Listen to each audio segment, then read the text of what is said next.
a couple of things. All right, so if you look on Canvas, you'll see that you have this practice test. Okay, the practice test is all of the multiple choice test questions for this unit. Okay, so a bunch of students were complaining that the multiple choice was really hard and that they didn't do a good job with it.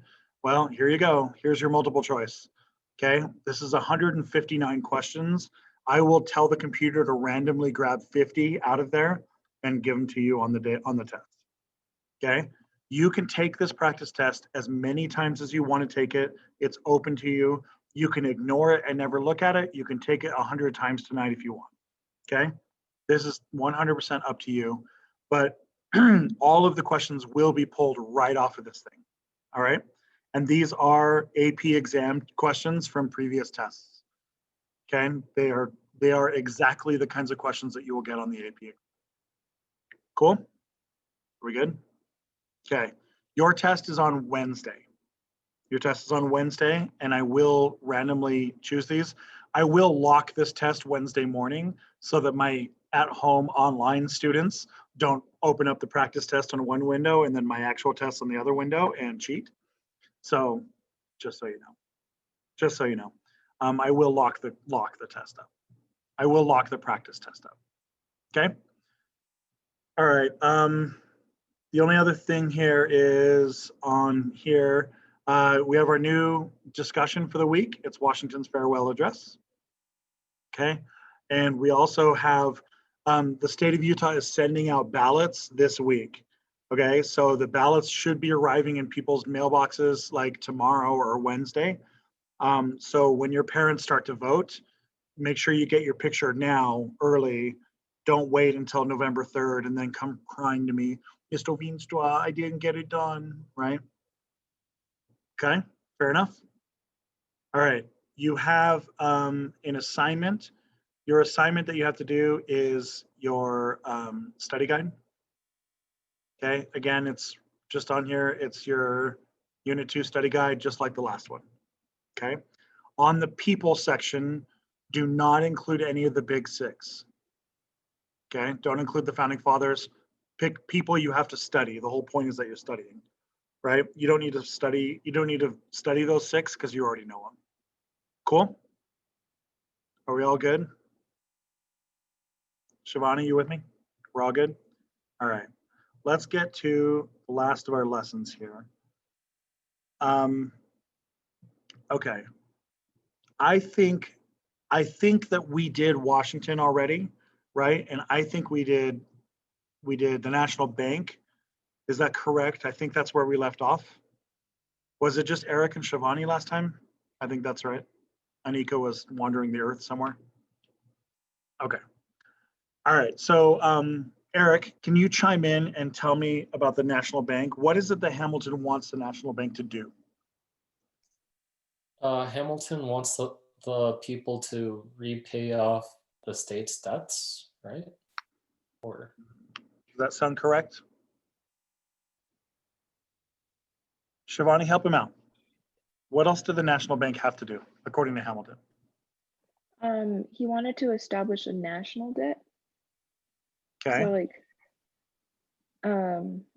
so they could actually build stuff. Okay, so he wants a national debt. What else does he want? He wanted to establish credit. Okay, the national debt establishes credit, right? Why does Hamilton think national debt is good? Anika, did you listen to the lesson? Do you know the answers? You can chime in too if you know them. You did not do it. Okay. So Eric or Shivani, either of you, why is national debt good according to Hamilton? Does it like prove that the United States is independent now? Okay, so that's one, right? It proves that we're independent and it proves that we can have good relationships with our other countries. And what else? Does it prove that we can like actually pay off our loans? That's part of that first answer, right? What do we do with the money? Use it to do stuff. We use it to build things, right? So like if Boston says, hey, we need a new harbor, the British destroyed our harbor, right? the federal government can take, you know, $100 million from the Netherlands, and they say, all right, Boston, here you go, 10 million for you. Boston rebuilds the harbor, and then they make money on that harbor, pay the federal government back, and then Boston has a harbor, right? And they do that to build, like, you know, roads going across the states, or new harbors or new ports, or, you know, all sorts of stuff. Okay. Eventually, once the country becomes more modern, we'll use that debt to do stuff like build schools and build hospitals and build universities and, you know, build all sorts of stuff, build, you know, Hubble telescopes and things, right? We'll use that to build all sorts of other stuff.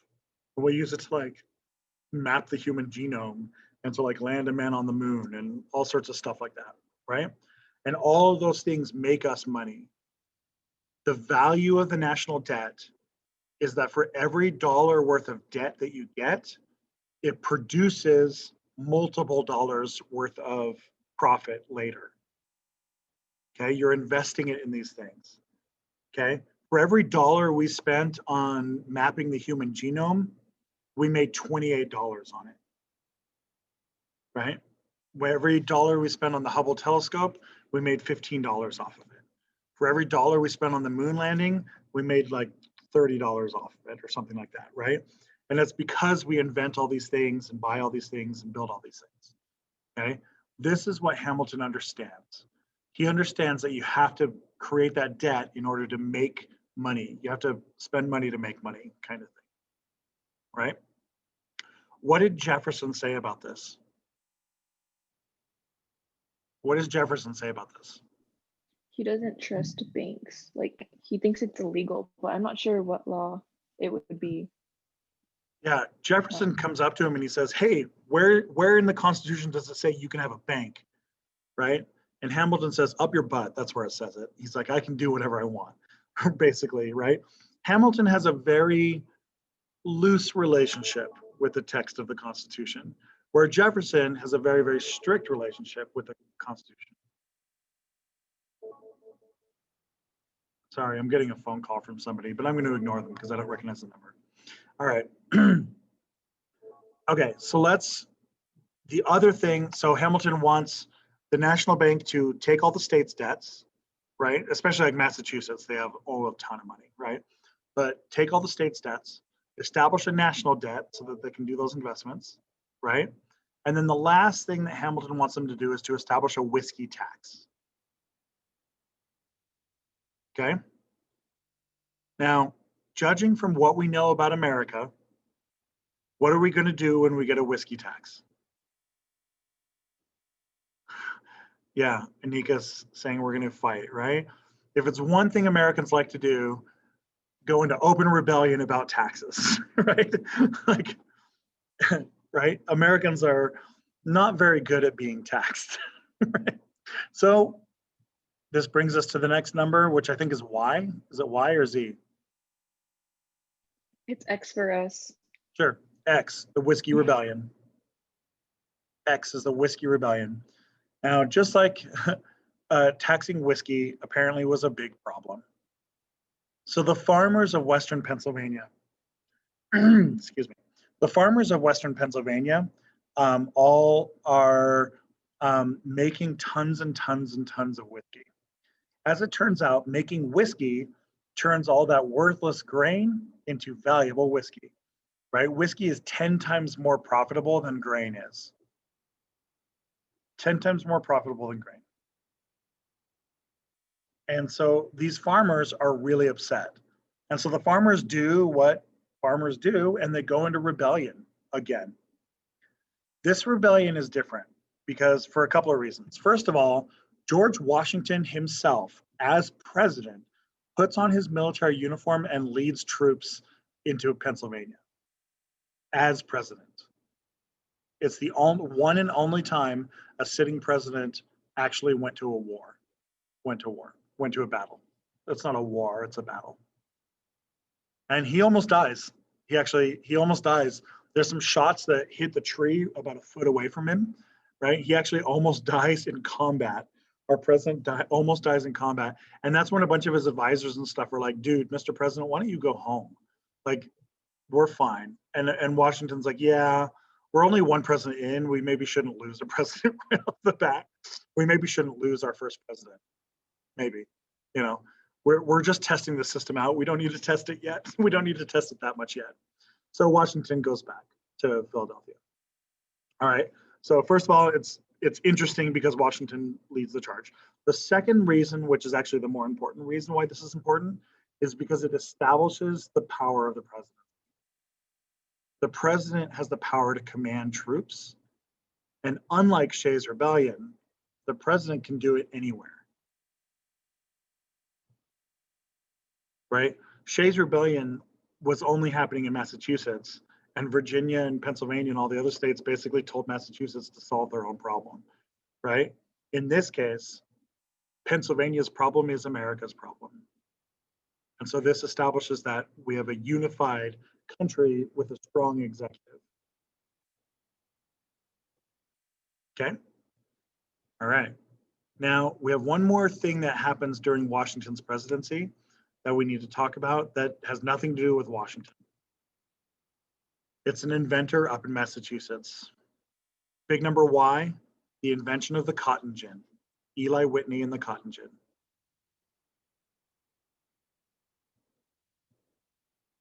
All right, so Eli Whitney is this gentleman right here, and he is an inventor from Massachusetts. He has nothing to do with politics. He is not involved in politics. He's not involved in the rebellion. He's an inventor. So he sits around in his home and he just invents things. And he invents this machine called a cotton gin. Now the cotton gin makes it easier to remove the seeds from cotton. So as it is now, when you pluck cotton, it has like the soft white soft part, but inside of it is these like hard black seeds, and it's like has a hard outer casing to it, and it's rough on your fingers. It's kind of prickly, right? And so it's very, very difficult and time consuming to break that bulb apart, get the cotton out of it, and remove the seeds, right? And so Eli Whitney invents this machine where you basically just throw it in the machine and the machine cuts it up and grinds it up. It spits all the seeds out on one side and just spits all the cotton out on the other side. Now, Eli Whitney doesn't know this, but his invention is going to supercharge slavery. Okay, so this invention is going to supercharge slavery because cotton is worth way more money than tobacco or rice or indigo. Cotton is just worth a ton more money. It's worth a lot more. And so as soon as this cotton gin is invented, they start bringing this cotton gin down south. And as it turns out, all of the southern states are really good at growing cotton. It takes about 40 years or so, but within 40 years, 40 or 50 years, cotton is going to become the most valuable resource in the United States. And cotton is going to end up consuming about half of the country's economy. Like the entire economy is going to be cotton, just about. Okay, this means every bank is fueled by cotton money. Every shipping company is fueled by shipping cotton. Everything, every textile mill, everything. So eventually, we know that the Civil War is coming, right? We know that the rivalry between the North and the South is going to result in the Civil War, right? The Northerners are going to be on their high horses saying that they're not the ones with slavery, but the Northerners are cashing those checks too, right? The whole country, somewhere around 40%, somewhere around almost half of the economy is dedicated to cotton. Eli Whitney had no way of knowing that. Like he couldn't tell what the economy was going to be like 50 years from now, right? He's just an inventor inventing things. But as we move forward, I haven't used the yellow slides very often, the science and technology slides. As we move forward in time, I'll start using these slides a lot more because we'll continue to invent things. And over and over and over again, we're going to find that some inventor in like some garage or some basement somewhere doesn't know what he's doing, invents something, and then suddenly, boom, the entire country's, like the entire culture of the country has been changed, right? This happens a lot, right? It happens just all the time. And this is our first big example of this happening. Eli Whitney also did not invent, but kind of perfected interchangeable parts. This is where you manufacture a whole bunch of parts that are identical. Like part A, you manufacture 100 of part A, and then you manufacture 100 of part B, and then part C, and then part D, and then you combine them all together, A, B, C, D, boom, boom, boom, and you have a machine. Okay. So instead of manufacturing the machine from start to finish, you manufacture all the parts of the machine, and then you just pay someone to assemble the machine. Now, to be clear, Eli Whitney did not invent this concept of interchangeable parts. There's a German dude who invented it, but Eli Whitney really perfected this. He really perfected this. So it's going to invent a whole new machine that's going to reinvent the economy, and he reinvents the way to make that machine. Eventually, what's going to happen is that every cotton gin that gets created is going to also create 60 or 70 slaves. Okay? Slavery is going to go into overdrive. Okay? All right. Let's go to big number Z, John Adams. We're going to elect our next president. Washington steps down after his second term. Washington says that no man should serve president for more than 2 terms, and he steps down. John Adams, who was the vice president, runs for office, and he gets the office basically easily because everyone sees him as the natural successor to Washington. So he basically, he's not elected unanimously, but it's not really contested either. He just wins. Okay. All right. So we know Adams's party is a Federalist Party. Okay, he's the Federalist Party. What do the Federalists believe in broadly, generally speaking? Are the Federalists going to be pro-urban or pro-rural? Pro-cities or pro-countryside? Urban. Yeah. Okay, so the Federalists are pro-urban, pro-city. Okay, they're generally speaking anti-slavery. Okay, and they're generally going to be pro-large government, bigger government, more powerful executive. Okay, who are our Federalists? Who are in the Federalist Party? Who's our big famous people in the Federalists?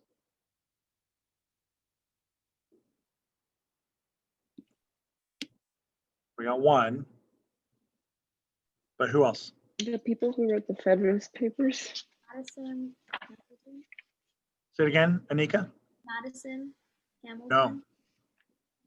Okay, the Federalists, you have to know this. The Federalists are Washington, Hamilton, Adams.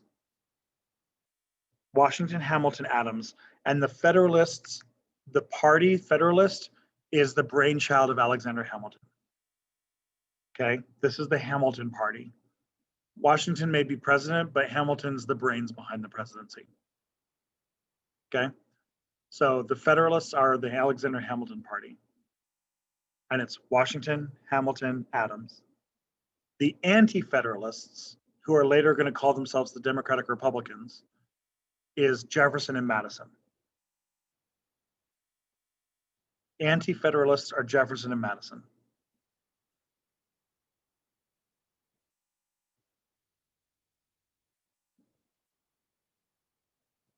Okay, Benjamin Franklin's dead, but if Franklin were alive, he would have been a Federalist.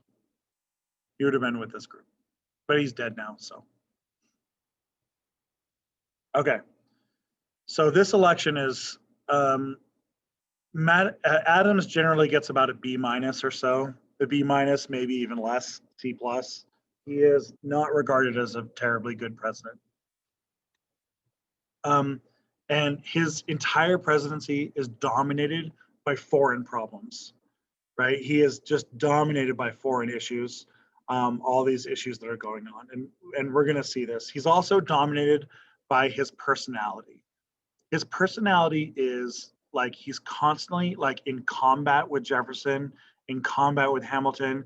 He's generally speaking pretty unpopular. Generally speaking, people didn't like him very much. All right, so let's go to France. All right, big number AA. Okay, big number AA is the XYZ affair. The XYZ affair and the French Revolution. All right, do you guys know what the French Revolution is? Do you know what happened in France?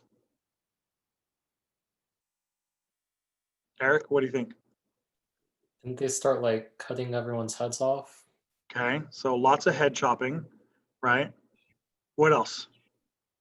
Why are they chopping heads off? There's a really big wealth disparity between the really rich and the poor. Right? So there was a revolution with that, and they killed people. Okay, so the French Revolution is where the people of France overthrow the government of France in order to create a republic. And you guys are absolutely correct. They get head chopping crazy.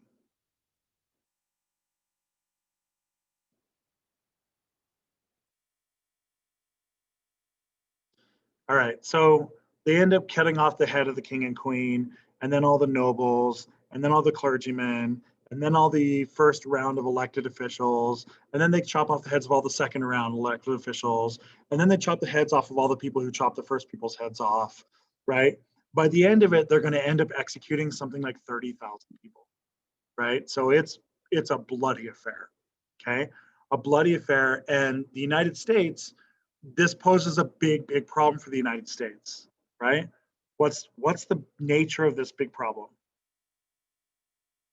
If France is doing this, why don't we just say, we don't care, that's France? Who's our closest ally? France. France is our closest ally, right? France is the reason we exist as a country. France is the whole reason why we won the Revolutionary War, right? France and the United States have signed a treaty of eternal friendship. Eternal friendship. Okay, that's what our treaty calls it, right? And so we got a real problem. Everyone we signed that treaty with is dead. Every one of them, they're all dead. And what do we recognize? This new France? Because this new France claims that it killed old France, right? Plus, a lot of Americans look at this and Americans are like, what the hell is going on over there? Oh my God, right? The Americans are freaking out about this. Now, Hamilton and Adams both argue that we should be friends with the Brits. That's who they think we should be friends with, is the British. Jefferson, who loves France, says, are you freaking crazy? We're not going to be friends with the Brits. We're going to be friends with the French. Adams is trying to figure this out. So he sends diplomats over to France to try to work this out. And while they're over there, they get basically lied to and cheated and swindled out of all their money. Okay? A bunch of French people like take bribes. They take bribes from the Americans and stuff, and then they basically double back on us. Adams calls this the X, Y, and Z affair because the names of the French officials, he wants to keep them out of the newspapers to protect their identities. And so their identities become official X, official Y, and official Z. That's why we call the XYZ affair. X, Y, and Z are the name of these French officials that cheated the US, right? This becomes a huge public disaster for Adams because half the country is like, why are you letting the French, run us over? The other half of the country is, why aren't we, doing something about this and fighting the French? Like they're fighting over this whole idea, and everyone agrees that Adams looks weak. They all agree that he looks weak. They all agree, like, America looks like a child country. Like, we can't handle ourselves in Europe, right? We're like some dumb country bumpkin sucking on whiskey out in rural Pennsylvania somewhere, right? And we have no business dealing with the courts of Europe. So it's embarrassing. And it's going to lead us into the bigger problem, which is BB, the quasi-war with France. We find out pretty quick we're at a war with France. We're at a quasi-war. Quasi means what? If you say something is quasi, what do I mean?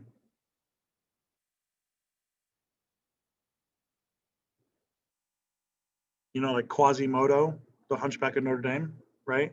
Quasi means not fully. It means not fully or not true. So the quasi-war is not a real war. It's the fake war.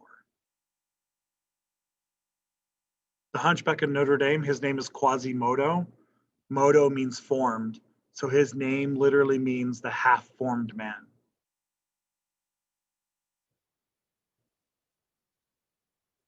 So you should probably not name your child Quasimodo. It's a pretty insulting name. I know, Eric, it was at the top of your list, but you should probably reassess that list. Okay, so the quasi-war with France. What's going on with France is that France, who has declared war on all of Europe at this point, France is like invading Germany, invading Italy, invading Austria, invading everything. France is basically at war with all of Europe at this point. And what they're doing is they're sailing the seas, and the French are basically pulling up to every ship and just taking over the ship. They take over the ship, they put a French flag on it, and then they force all the sailors to join the French Navy. And if you don't like it, they throw you overboard. Okay, it's called impounding ships, is what it's called. And so they're basically impounding these ships. And they're doing it to Americans, even though we are eternal friends. The French don't care. They're just doing it to everybody. So what ends up happening is from 1798 to 1800, France and the United States are in this like naval battle all across the ocean, where we're having to blow their ships out. We're having to destroy their ships and stuff. Right? A country that was not supposed to have a navy, we were never supposed to have a navy. Suddenly we have a navy, right? And we're having to defend ourselves and stuff. This is, of course, really, really unpopular again. And Jefferson is going to claim that Adams is violating the Constitution, where he says, hey, Adams, where in the Constitution does it let you fight France?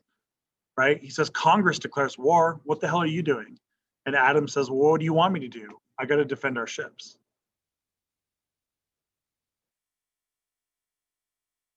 So by treaty, we can't declare war with France, but wink, we're just going to do it anyway.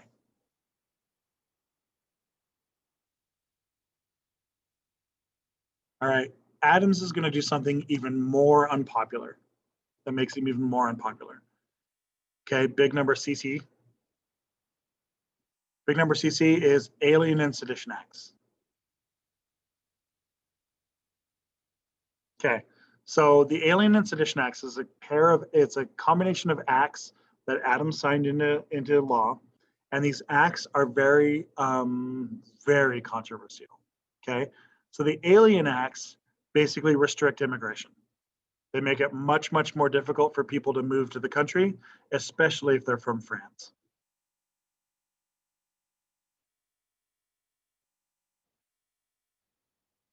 Okay, the Sedition Act is even worse. The Sedition Act makes it illegal to criticize the government.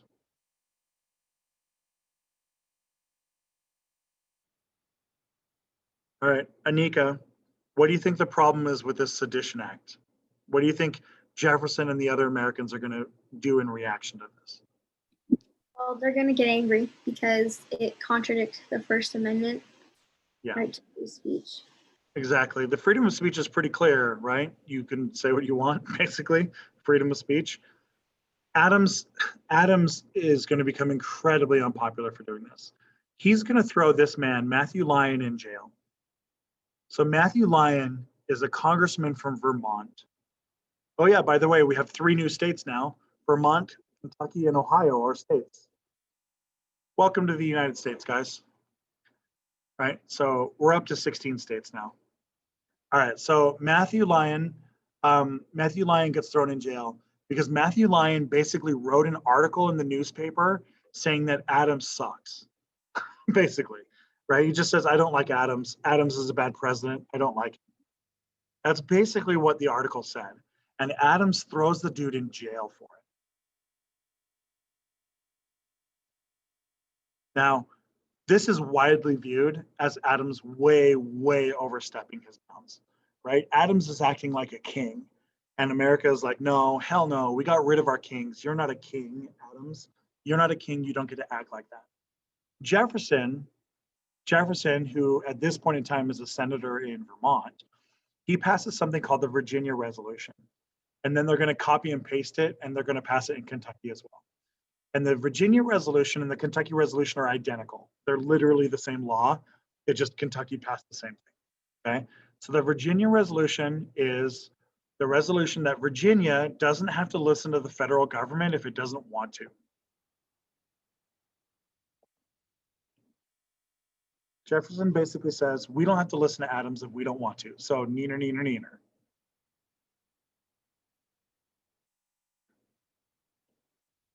Now, the Supreme Court later is going to shoot this down, right? Saying states do have to listen to the federal government. But at this point in time, early in the country, they don't know that. It's not totally clear.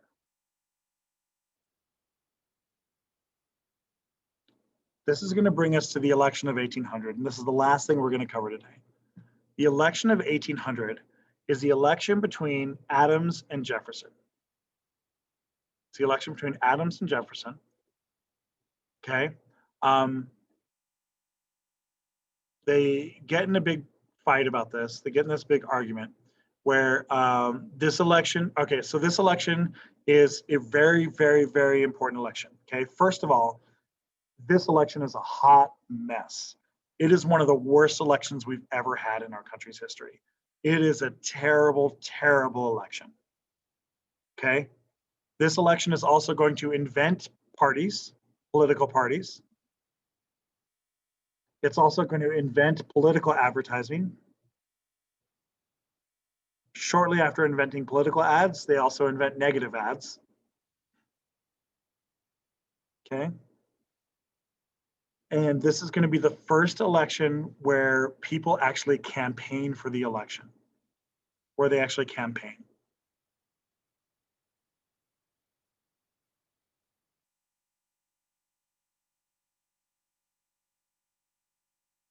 Okay. Now, this election is such a mess, such a mess. And these guys argue with each other and they fight with each other and they're nasty, nasty, nasty. All right, Eric, in your best Thomas Jefferson voice, can you tell me what he thinks about Adams? Adams is a hideous hermaphroditical character which has neither the force and firmness of a man, not the gentleness and sensibility of a woman. You guys know what hermaphroditical means? Hermaphroditical means somebody, no, it means somebody who has both male and female genitals. So you're saying Adams has both male and female genitals. He doesn't have the force and firmness of a man or the gentleness and sensibility of a woman. He's not quite either. All right, Shivani, in your best Adams voice, tell me about Jefferson. Jefferson is a mean-spirited, low-lived fellow, the son of a half-breed Indian squaw, sired by a Virginia mulatto father. This is some nasty stuff, right? What's a mulatto again? Anika, do you remember what a mulatto is? Like a mixed person, Yeah, mixed what? Half what? half native, half white. No, mulatto is half black and half white. Oh, okay. Yeah, mestizo is half native, half white.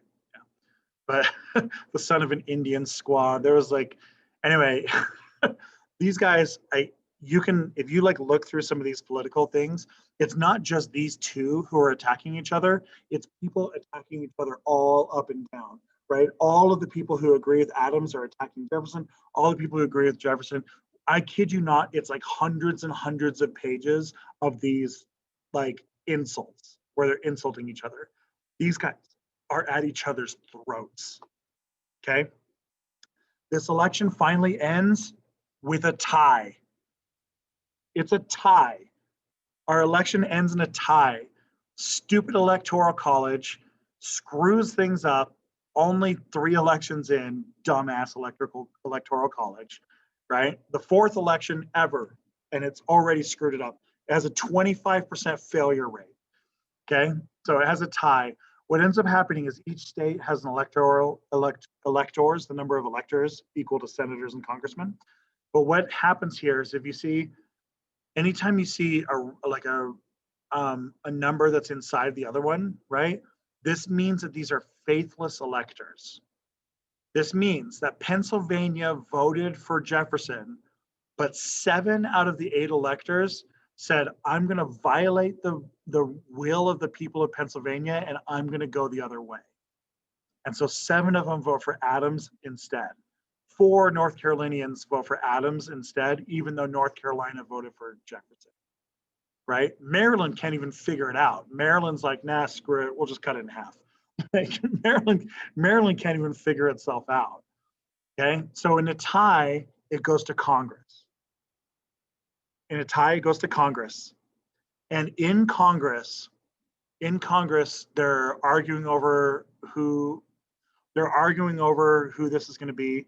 Hamilton actually chimes in, and Hamilton says, I hate this guy, I hate Adams, and I hate Jefferson, but if I have to pick one of these two, I pick Jefferson, because at least Jefferson has a good conscience. But Hamilton's like, I hate them both, right? And Hamilton did the same thing with Jefferson versus Burr when they're running to see who runs the party. Hamilton's the same thing. Hamilton said, I hate Aaron Burr and I hate Thomas Jefferson. I hate them both, but again, I'll pick Jefferson. This is where Hamilton's actually going to get murdered because of this. Aaron Burr, the vice president, is going to murder Alexander Hamilton. As the vice president, the standing vice president, he murders somebody, and then he goes hiding in the woods, and he's hiding out in like the forest swamps of Louisiana, and they're actually sending like federal police to go find him as the vice president. This is bonkers. This is bonkers, okay? This election is a hot mess. Jefferson wins, but this election is bad, bad, bad, okay? Here's the last reason why this election is, oh, here's the other thing. While the election, we're leading up to election day, people start burning down federal buildings. They like light fires in the Department of Treasury and stuff. Like there's a lot of people who are like, I don't know if the country is going to survive this. It is a dumpster fire of an election. It is a terrible election. Yeah, terrible election. Okay, the result is Jefferson wins. This is the first time in world history that one party changed to another party in a government, where you go from the people who have power, give power peacefully, to the people who don't have power. It's the first time in world history that that happened. And this is why APUS and like the IB world and the APUS world, they both recognize that this election of 1800 is really the birth of American democracy, right? Washington's not really elected. He didn't run for office, he just stood up, right? And Adams, in big ways, Adams also didn't run for office. Adams just inherited it from Washington, right? This is the first time where we actually passed power to someone else, is this one. And this is where America finally looks at it and says, I guess elections are going to work. They'll be okay.